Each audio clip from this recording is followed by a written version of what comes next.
Hey, c'est Wolfie, on se retrouve pour une petite vidéo rapide juste sur comment s'améliorer tout simplement sur Halo Infinite afin de monter Allez, dans le classement foncez, Spartan! pour pouvoir potentiellement passer diamant, Onyx, etc. Tout ça.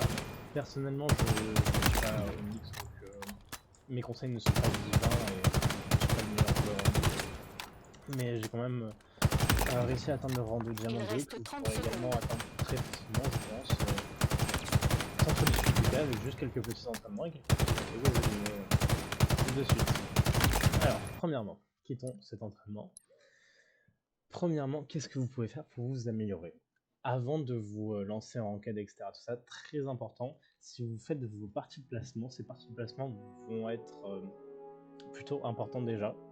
Donc si vous les avez déjà faites, c'est pas grave, il n'est pas trop tard, vous pouvez gagner plein de parties et monter, mais ce sera plus compliqué que si vous vous entraînez et après cet entraînement, vous partez tout simplement en ranked pour être sûr de gagner tout simplement, et ces parties de placement, vous pouvez monter très facilement dans le rang grâce à ça. Moi par exemple, je suis monté directement platine 1 et du coup j'avais juste à monter une division entière avant d'arriver diamant, et actuellement je suis diamant 2, exactement. Alors que du coup, donc si vous avez déjà fait vos games de placement, etc., tout ça, et que vous êtes en dessous de ces rangs, il n'y a aucun souci, il n'est pas trop tard pour monter, au contraire, vous n'avez pas encore eu ces conseils pour monter, donc il est temps pour vous de gagner. Donc, pour vous améliorer tout simplement, on va commencer par une chose très simple, partez en académie, et faites un peu les exercices d'armes pour connaître déjà un peu toutes les armes. C'est-à-dire que vous testez au moins le premier module d'entraînement de chacune. Vous n'êtes pas obligé de faire 3 étoiles, mais déjà juste pour tester, voilà. Et si vous avez une arme sur laquelle vous bloquez un peu, vous pouvez faire un peu plus. Par exemple, moi j'ai voulu faire le deuxième de la carabine à impulsion parce que je sais qu'elle est souvent en ranked et j'avais envie de tester un peu la manière dont les balles suivaient les ennemis, etc. Tout ça. Au final, c'est une arme qui ne me convient pas. Je préfère largement l'arme qu'on nous donne au début des parties, qui est le BR75 en ranked. Notez d'ailleurs qu'en partie normale, ce sont les fusils d'assaut qui sont donnés. Donc même si les parties normales sont très sympas pour vous entraîner à connaître la map, les équipements, etc., ce sera toujours meilleur de vous entraîner de toute façon en ranked ou contre des bots ou des amis. Vous pouvez créer des parties personnalisées, mais je parle de manière générale de s'entraîner en partie personnalisée avec le BR75, simplement en arme très définie. Parce que vraiment l'entraînement se fera principalement sur cette arme, vu que c'est celle-là qui va être enclassée à chaque fois. Donc je vous conseille tout simplement de faire les 3 cette fois-ci, et d'essayer d'avoir les 3 étoiles partout. Pour l'instant, pas de prise de tête, juste vous faites les entraînements, vous essayez d'avoir 3 étoiles. Une fois que vous les avez partout, on va commencer à rajouter un peu de piment aux entraînements.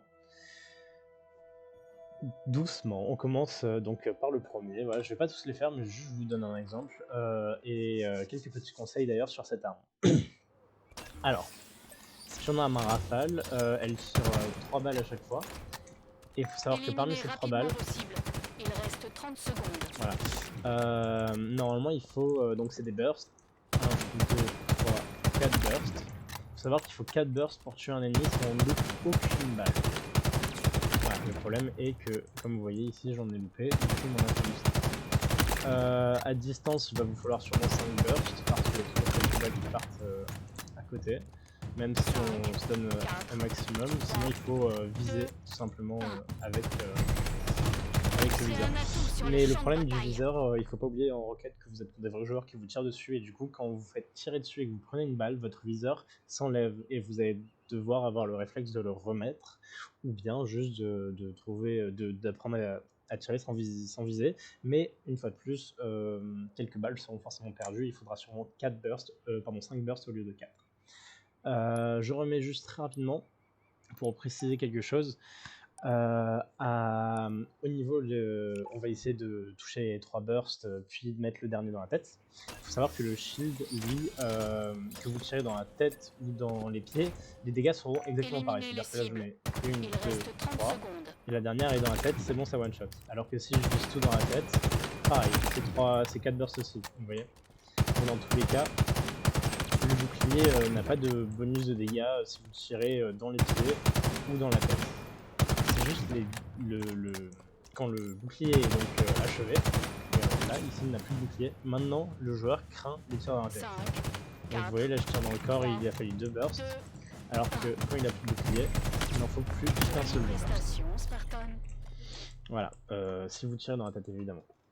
Dernière précision, si vous ne touchez pas toutes vos balles, ce n'est pas grave, plutôt que compter, comme je viens de le faire, 1, 2, 3 et le quatrième dans la tête, parce que très souvent, à tout niveau, ça arrive que l'ennemi tout simplement se déplace très bien et vous êtes obligé de mettre 1 ou 2 balles de votre burst et de pas de le toucher en entier.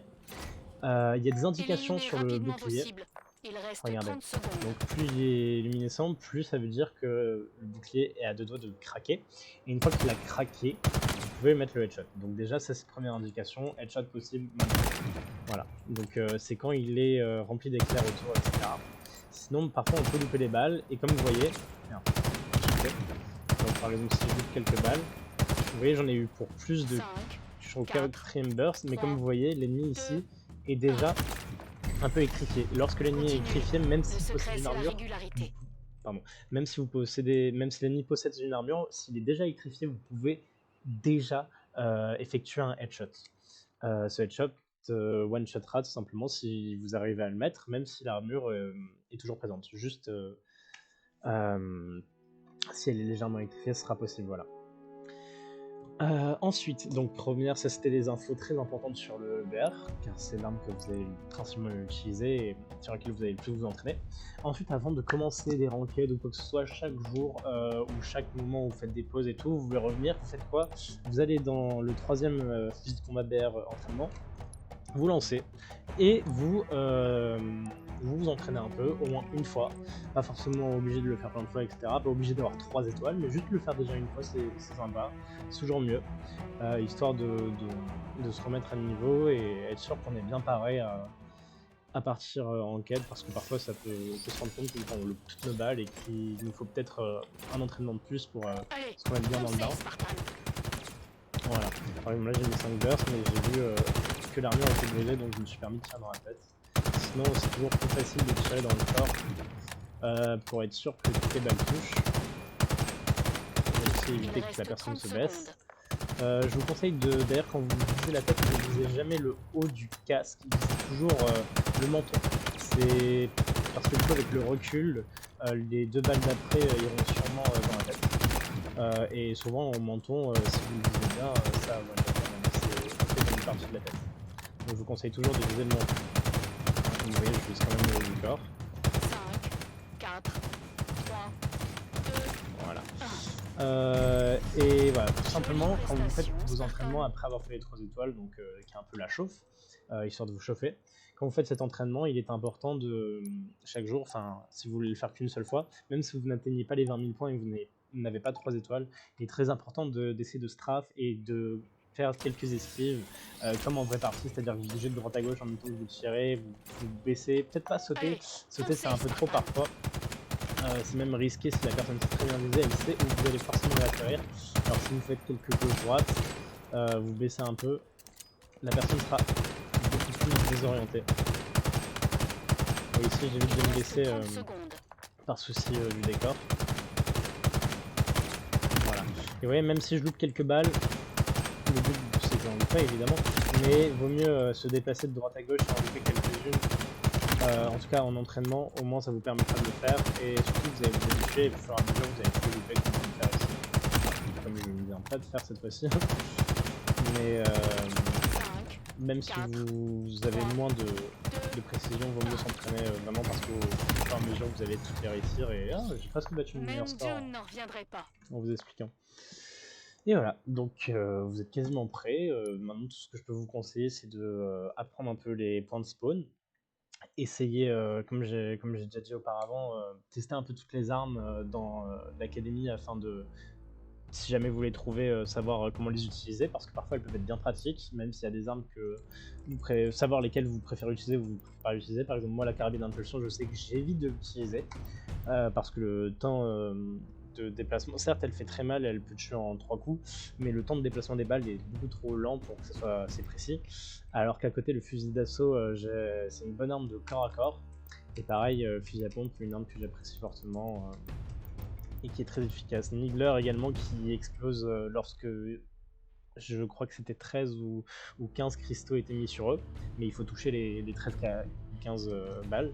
Et c'est d'ailleurs c'est important de s'entraîner dessus parce que certes ils disent comme quoi quand le réticule est rouge les balles touchent, c'est pas forcément vrai. Il faut un certain placement, etc. Tout ça, les balles vont suivre l'ennemi mais elles ne le toucheront pas pour autant. Il faut vraiment faire attention de la manière dont vous vous déplacez avec le Needler pour que les balles suivent bien l'ennemi et atteignent la cible tout simplement.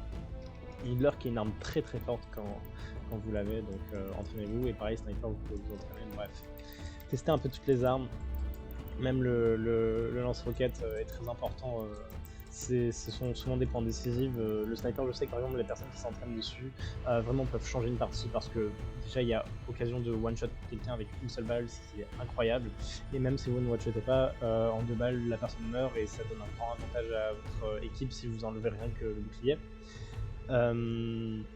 Dernier petit conseil, n'oubliez pas de jouer avec vos grenades, elles sont très importantes. Si jamais vous êtes en 1v2, lancez-en plutôt que tenter le 1v2. Surtout si les joueurs ennemis vous êtes rendu compte qu'ils savent très bien viser, ça sert à rien de tenter un 1v2. Souvent attendez un allié ou essayez d'en avoir un puis l'autre. Mais avoir les deux d'un coup peut être très risqué, sauf si vous y arrivez évidemment. Par exemple, si c'est une bataille qui se passe un peu plus au corps à corps, il y a plus de chances que vous en tuez au moins un. Au moins vous aurez fait un kill, vous serez pas mort pour rien, mais utilisez vos grenades. Moi je sais qu'à chaque fois que je joue à 2 adversaires, si j'arrive à lancer une grenade avant de les affronter, je le fais toujours, voire même 2. Et ça peut vous faire gagner tout simplement un 1v2. Ou parfois juste vous tirez et vous vous cachez et vous lancez la grenade de loin afin de les finir si vous y arrivez. Puis en même temps ça vous permet de vous replier si l'adversaire n'arrive pas à vous suivre à cause de la grenade que vous avez lancée. Je sais que je suis déjà mort à cause de ça, parfois j'avais mis l'eau des ennemis, je les ai suivis, et la personne avait tout simplement fui en mettant une grenade derrière elle, et je me la suis prise. Petite surprise, et bref. Mais sinon vous ne devrez pas trop galérer à monter en rang. Si vous faites déjà les entraînements BR et que vous vous concentrez un petit peu, ça devrait bien se passer. Aussi apprenez les endroits où vous pouvez passer sur les maps, etc. Tout ça, il y a des endroits qui sont beaucoup plus... où vous aurez un avantage conséquent. Moi je sais que les endroits un peu à courte portée j'ai plus d'avantages, même si je me suis entraîné justement à la longue portée pour m'améliorer. Mais je sais que par exemple sur les maps je préfère par exemple aller dans les sous-sols ou dans les endroits un peu plus clos afin de gagner mon duel.